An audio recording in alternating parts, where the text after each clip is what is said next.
नमस्कार, स्वागत है आप सभी का सेहतनामा में। आपके साथ मैं हूं अंजलि सिंह। हमारे खास कार्यक्रम सेहतनामा में हम आपकी सेहत और उससे जुड़ी समस्याओं के बारे में बात करते हैं। आज हमारे साथ जुड़ रहे हैं बिलासपुर से स्त्री रोग विशेषज्ञ डॉक्टर उज्ज्वला कराड़े, जो महिलाओं की समस्या और उसके इलाज के बारे में जानकारी देंगी। डॉक्टर हमारे साथ जुड़ गई हैं। डॉक्टर उज्ज्वला, बहुत स्वागत है आपका न्यूज 24 मध्य प्रदेश छत्तीसगढ़ पर।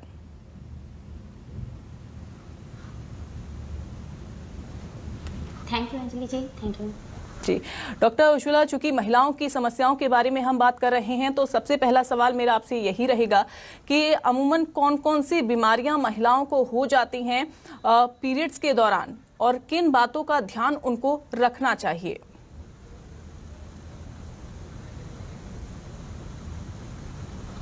जी।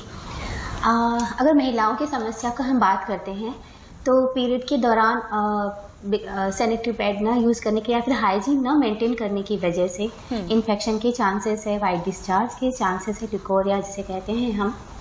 और ये इन्फेक्शन जो है ये 3 लेवल पे होता है। अगर ये नीचे की तरफ होता है, ये जो है बढ़ते हुए ऊपर यूट्रस तक भी चले जाता है, तो उसको पेल्विक इन्फ्लेमेटरी डिसीज PID का फॉर्म हो जाता है। जब PID होता है तो उन्हें क्रोनिक पेन होने लगता है, लोअर एब्डोमेन में पेन होगा। और इसके बाद कई बार ऐसा होता है कि इन्फ्लामेशन पूरी तरह फैल जाता है, तो ओव्यूलेशन में दिक्कत आने लगती है। ओव्यूलेशन में दिक्कत आने की वजह से फिर कंसीव करने में भी दिक्कत आ जाती है। जी। इसके अलावा डॉक्टर हमारी जब यंग गर्ल्स होती हैं उन्हें यंग जी, इसके अलावा कौन कौन सी परेशानी, जैसे आपने यंग गर्ल्स की ही बात की, उसके बारे में भी हम जिक्र करेंगे, लेकिन अगर पीरियड लेट होते हैं तो इसका कितना इम्पैक्ट बॉडी पर पड़ता है, और अगर लेट हो रहे हैं तो क्या इसके भी कोई साइड इफेक्ट देखने को मिलते हैं? क्या इसकी वजह कोई बीमारी है?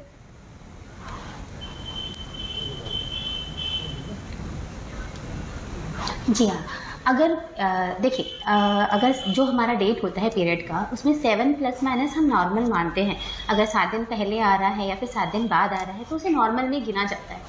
बट अगर बहुत ज़्यादा लेट हो रहा है या फिर मिस हो जा रहे हैं मंथ, आजकल जैसे कि हम बता रहे थे यंग गर्ल्स में इनफैक्ट 16 से ही स्टार्ट हो जाती है कई बार, कि बहुत लेट आते हैं, स्किप हो जाते हैं मेंसेस, तो ये हार्मोनल डिसबैलेंस होता है। मोस्ट कॉमन PCOD आता है, पॉलीसिस्टिक ओवेरियन सिंड्रोम कहा जाता है जिसे।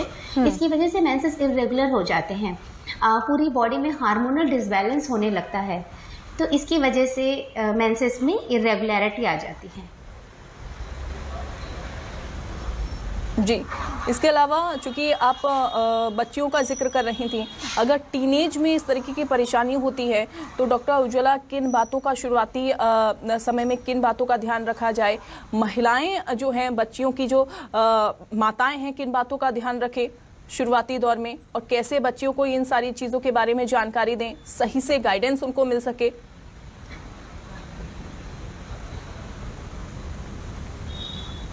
जी, ये बहुत अच्छा क्वेश्चन किया आपने अंजलि जी।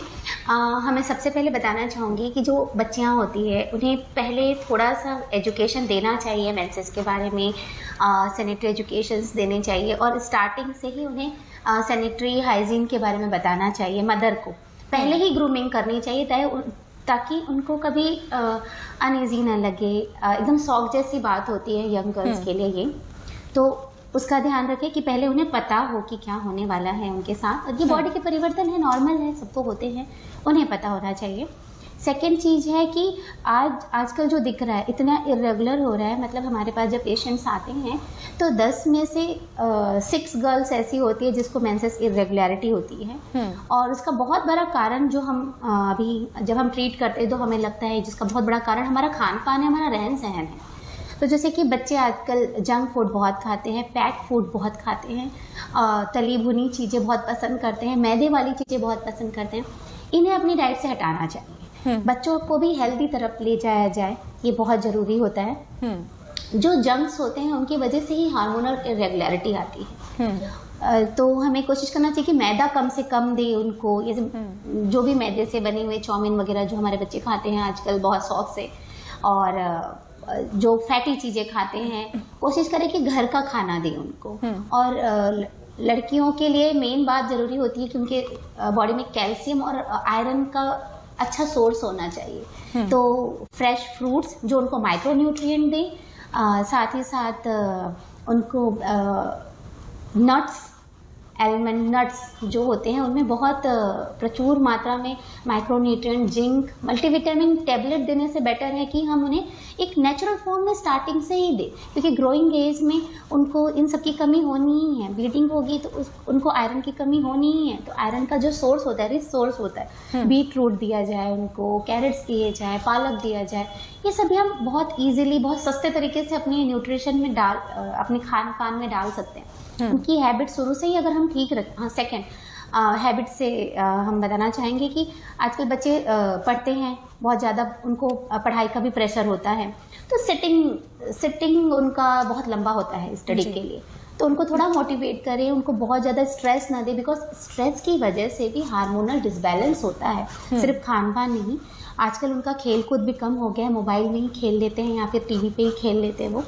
उनको थोड़ा कोशिश करें कि बच्चों को थोड़ा बाहर जाए, एटलीस्ट 1 घंटे का ब्रेक दे, ताकि उनका मानसिक जो उन पे हमें इतना स्ट्रेस नहीं हुआ करता था जब हम बच्चे थे, बट आजकल के बच्चों को बहुत स्ट्रेस होता है। क्लास 5 के बच्चों का भी सिलेबस बहुत ज़्यादा होता है, तो उनका स्ट्रेस पेरेंट्स को ठीक करना है, उनका स्ट्रेस उनको कम करना है थोड़ा, ताकि हम उनकी यही हेल्प कर सकते हैं। तो उन्हें थोड़ा बाहर जाने दिया जाए, उनको ग्रेड का प्रेशर ना दिया जाए।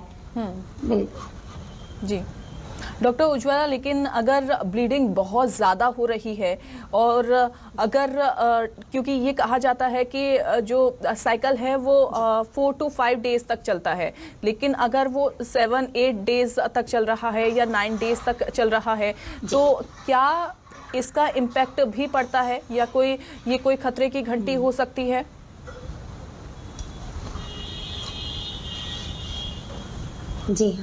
जी हाँ, ये बिल्कुल एक खतरे की घंटी ही है और हमें इसे नज़रअंदाज बिल्कुल भी नहीं करना चाहिए। इसीलिए एक रेंज दी गई है कि इतने रेंज तक में होना चाहिए, इतनी ब्लीडिंग होना चाहिए। ब्लीडिंग की भी रेंज होती है, तो अगर 4 to 5 डेज पर ये नॉर्मल ब्लीडिंग है। अगर किसी को स्टार्टिंग से ही ज़्यादा हो रही है ब्लीडिंग, तो भी उनको दिखाना चाहिए। जनरली जब न्यूली मेंसेस आता है, उसको हम मेनार्की बोलते हैं, जब फर्स्ट टाइम आता है उस समय थोड़ा इरेगुलर होता है, 2 महीने बाद आता है, बहुत ज़्यादा ब्लीडिंग होती है किसी किसी बच्चों को, कुछ को तो बंद भी हो जाते हैं, उसके बाद फिर स्टार्ट हो जाते हैं, ठीक है। बट अगर जैसे आप बोल रहे हैं बहुत ज़्यादा ब्लीड हो रही है, 7 डेज हो रही है, इनफैक्ट 10 डेज 15 डेज बच्चे ब्लीड करते रहते हैं। पेरेंट्स को लगता है कि तो नॉर्मल है, हमें भी तो होता था, बट ऐसी बात नहीं है। उनका रहन सहन, आजकल का रहन सहन में बहुत फर्क आ गया है। बच्चों पे पूरे एनेमिक हो जाते हैं बच्चे, तब हमारे पास साथ में आते हैं। तो ट्रीट करना जो हमारे लिए इजी होता था, जो हम टैबलेट से ट्रीट कर सकते थे, जो खाली होम रेमेडी से उनको ट्रीट किया जा सकता था, उसमें हमको इंजेक्टेबल मेडिसिन का यूज़ करना पड़ता है। इनफैक्ट ज़रूरी नहीं है कि सिर्फ फिजियोलॉजिकल ही ब्लीडिंग ज़्यादा हो, ये भी हो सकता है कुछ पैथोलॉजिकल रीज़न भी हो। ये एक साइन होता है कि अगर नॉर्मल से ज़्यादा है, वो एबनॉर्मल है, आप डॉक्टरी सलाह लीजिए। अगर ज़रूरत पड़ती है तो डॉक्टर आपको सोनोग्राफी के लिए भी बोल सकते हैं। उससे कुछ एबनॉर्मलिटी अगर है वो पता चलेगी, अकॉर्डिंग टू उस एबनॉर्मलिटी हम उसको ट्रीट करते हैं।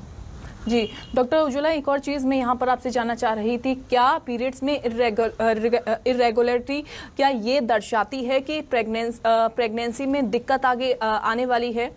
क्या अगर पीरियड इरेगुलर अगर हो रहे हैं तो ये हमें पता लगने वाला है कि हमें प्रेगनेंसी में अगर आने वाली कोई परेशानी हो सकती है?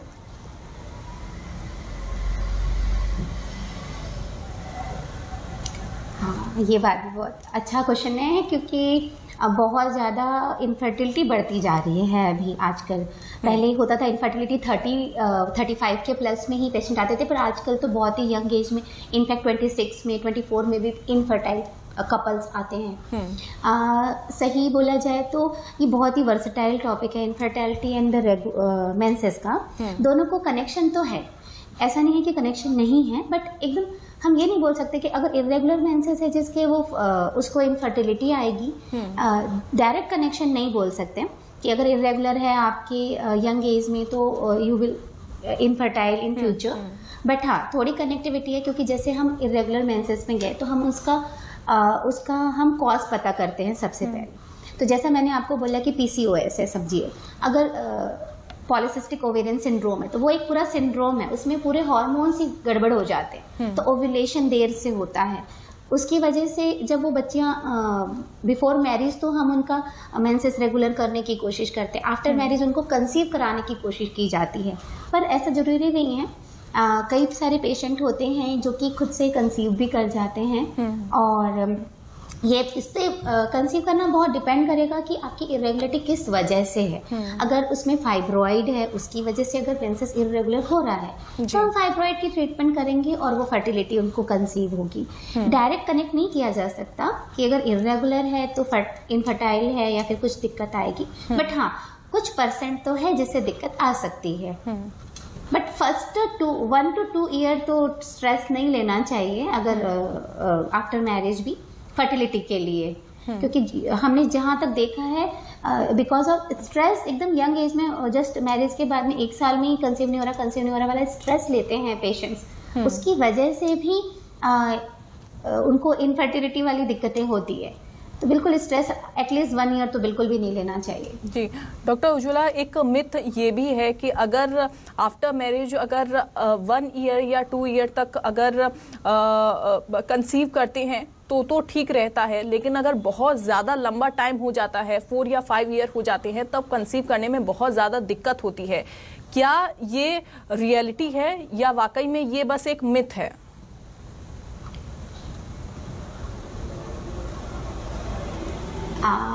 देखिए, जैसा आपने पूछा, ये डिपेंड करता है कि आपने 5 ईयर तक क्यों आप रुके हैं। अगर आजकल जैसे अर्ली एज तो वैसे मैरिज नहीं होती है यूजुअली, जैसे लेट मैरिज है किसी की, 30+ कोई गर्ल की शादी हुई है, तो हम उसे एडवाइस करते हैं कि आप जल्दी ही प्रेगनेंसी ले लीजिए, जल्दी प्रेगनेंसी ले लीजिए, ताकि हम एल्डरली में गिन लेते हैं 30+ को। बट अगर कोई मैरिड कपल है 1 ईयर तक तो वैसे भी इनफर्टिलिटी में आता ही नहीं है, 1 ईयर की तो बॉर्डर लाइन है ही हमारे पास में। सेकेंड, अगर वो 5 ईयर तक उसने सोचा नहीं होगा कि हमें प्रेगनेंसी लेना ही नहीं है, उन्होंने एफर्ट ही नहीं दिया समझिए शादी के बाद प्रेगनेंसी लेने पे, तो अगर वो तो उसको इनफर्टिलिटी तो नहीं बोलेंगे।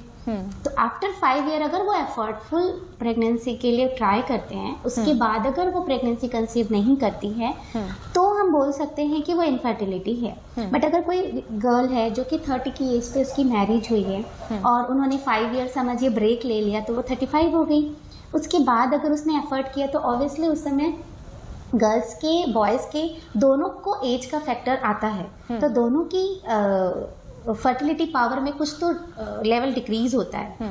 तो ये एक मिथ बोल सकते हैं, और जैसे कि मैंने आपको एज से रिलेट करके बताया कि ये इफेक्ट होता है। अगर 30+ है, अगर उन्होंने 1 साल का ब्रेक लिया 32, 33, तो वो इजीली कंसीव भी कर जाते हैं, और किसी किसी को कुछ अगर प्रॉब्लम होती है तो वो नहीं करते। बट हम इससे ये नहीं बोल सकते कि मैरिज के इतने साल में कंसीव होना जरूरी है।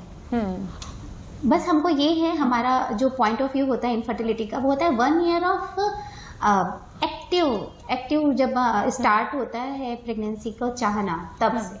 अगर शादी के 5 साल तक अगर उन्होंने चाहा ही नहीं प्रेगनेंसी, तो उसको इनफर्टिलिटी नहीं बोलेंगे। तो ये डिपेंड करेगा कि एक्टिवली उन लोग कब इन्वॉल्व हो रहे हैं प्रेगनेंसी के लिए जी, उसके बाद हम काउंट करना स्टार्ट करेंगे। तो ये मिथ ही है थोड़ा, अगर बोलना चाहे तो एज फैक्टर मेन है। जी डॉक्टर उज्ज्वला, मैं चाहूँगी हमारे दर्शकों को आप ये भी बताइए कि मेनोपॉज में अगर परेशानी अगर हो रही है, कौन कौन सी दिक्कतें महिलाओं को होती हैं मेनोपॉज के टाइम पे, और साथ ही साथ कितने चेंजेस उनकी बॉडी में आते हैं?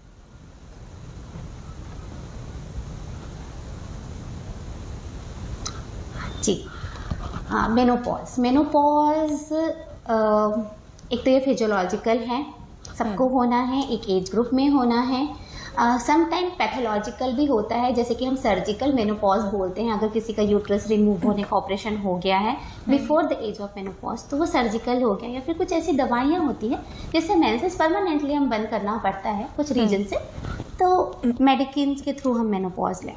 मेनोपॉज में मेन जो महिलाएं होती हैं उनके शरीर में हार्मोन का डिसबैलेंस हो जाता है, तो उसकी वजह से उनको दिक्कतें आने लगती हैं। जैसे चिड़चिड़ाहट हो सकता है कि चिड़चिड़ाहट हो पहले से ज़्यादा, और हॉट फ्लैशेस बोला जाता है। हॉट फ्लैशेस जो बहुत कॉमन सिम्टम है, इसमें क्या होता है कि सडन उनको बहुत ज़्यादा गर्मी लगती है, सडन पूरे चिक्स लाल हो जाएंगे, उन्हें बहुत पूरे शरीर में गर्माहट का एहसास होता है। कुछ सेकंड तक रहता है ये और फिर वो नॉर्मल हो जाता है। तो इससे किसी किसी को बहुत ज़्यादा डिस्टर्बेंस होता है। सेकंड, बॉडी में कैल्शियम की कमी होने लगती है तो जॉइंट पेन हो सकता है, बैक एक भी हो सकता है, माइल्जिया रहता है, मतलब पूरे टाइम थोड़ा सा वीकनेस, मसल में पेन, ये सब परेशानियां महिलाओं को होती रहती हैं। इसके लिए अगर ज़्यादा दिक्कत हो रही है किसी को तो कोशिश करें कि सबसे पहले तो एक मेडिकल एडवाइस लें, गायनेकोलॉजिस्ट से एक बार मिल लें कि कुछ ज़्यादा, जैसे कि हॉट फ्लैशेस जब बहुत ज़्यादा होते हैं तो एम्बेरसिंग भी होता है किसी के सामने जब ये होता है तो बिल्कुल, तो हॉट फ्लैशेस के लिए थोड़ा एडवाइस ले लें।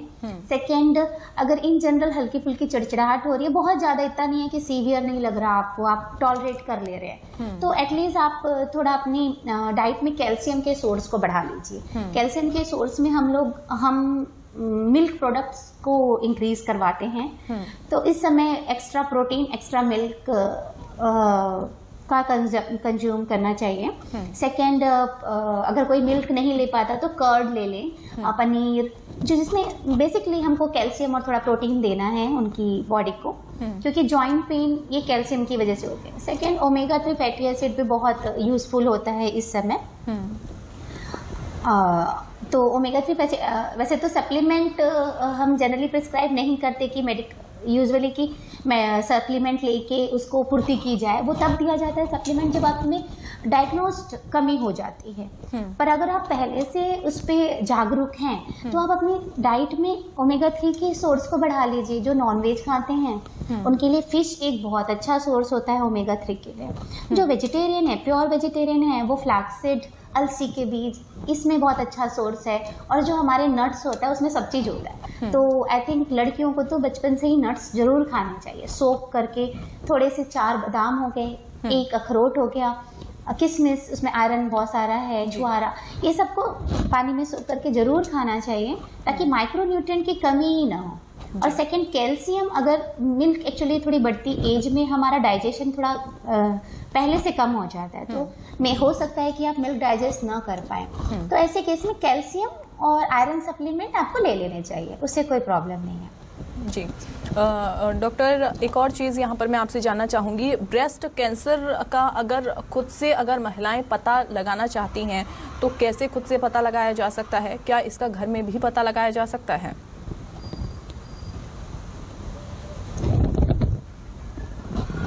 जी हाँ, इनफैक्ट ये तो सब महिलाओं को पता ही होना चाहिए।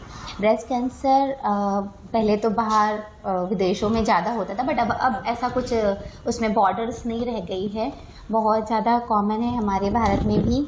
और इसके लिए ब्रेस्ट सेल्फ एग्जामिनेशन होता है, जो हम अपनी, अगर एंटीनेटल क्लासेस होती हैं, हम लोग क्लासेस देते हैं, पेशेंट्स को समझाते हैं कि कैसे करना है। उनको ध्यान रखना चाहिए कि कुछ एबनॉर्मल ग्रोथ तो नहीं आ गई है ब्रेस्ट में, कुछ हार्ड मास जैसा या फिर नोड जैसा तो नहीं है। दोनों ब्रेस्ट का साइज सेम है। कभी कभी होता है कि ब्रेस्ट का साइज, एक ब्रेस्ट का साइज इंक्रीज हो जाता है तो दोनों ब्रेस्ट में इरेगुलर होते हैं। तो जिसको ना यूजुअली महिलाएं बहुत नेग्लेक्ट करती हैं। कुछ हार्ड नोड भी आ जाता है तो वो उनको लगता है कि बस ऐसी गठान होगी, और वो जब इतना हार्ड हो जाता है कि वो स्टेज 4 तक में पहुंच जाता है, तब हमारे पास आती हैं। और उस समय भी उनका व्यू ऐसा होता है कि तो नॉर्मल है, बस बढ़ गया। तो हार्ड नोड, अगर कोई सा भी हार्ड नोड आता है, अगर वो मूव कर रहा है या फिर नहीं कर रहा, हमें आके डॉक्टर की सलाह लेनी चाहिए। मेमोग्राफी जो बहुत डायग्नोस कर सकता है ब्रेस्ट कैंसर को, मेमोग्राफी करवाते हैं हम।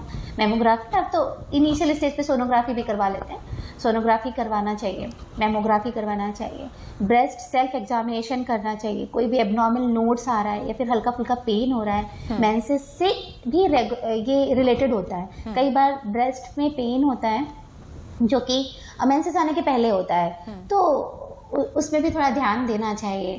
और ब्रेस्ट के साइज का ध्यान देना चाहिए, शेप, साइज।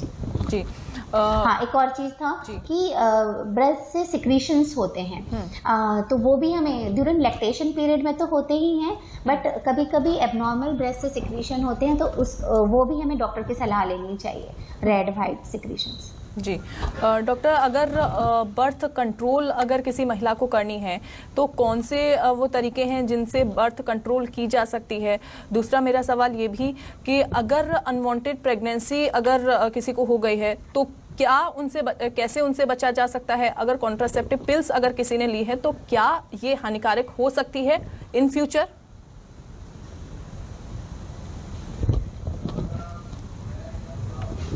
हाँ जी। बर्थ कंट्रोल के लिए वैसे बहुत सारे प्रोसीजर्स है हमारे पास में। जब हमें परमानेंट अगर किसी को करना है तो उसके लिए तो ट्यूबल लाइगेशन के से अच्छा कुछ नहीं। अगर परमानेंट है तो बट ये है कि रिवर्सिबल बहुत ही कम होता है, इसीलिए ट्यूबल लाइगेशन। बट अगर हमको गैप करना है for the gapping, control pills जो है वो गैपिंग के लिए हैं।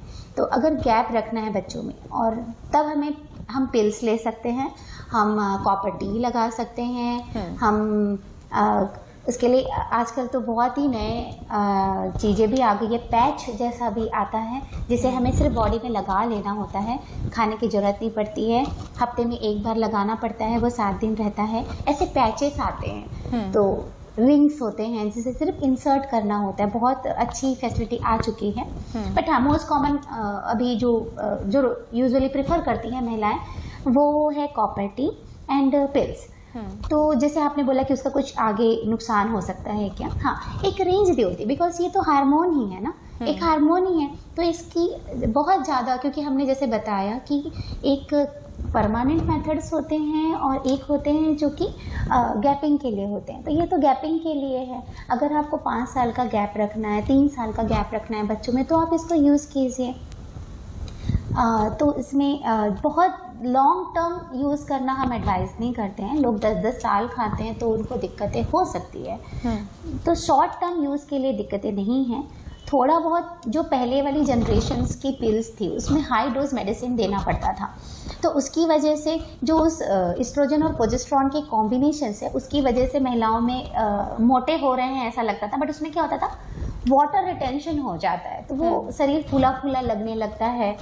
इस वजह से वेट गेन होना, मूड फ्लक्चुएट होना, ये थोड़ी प्रॉब्लम्स आती हैं महिलाओं में।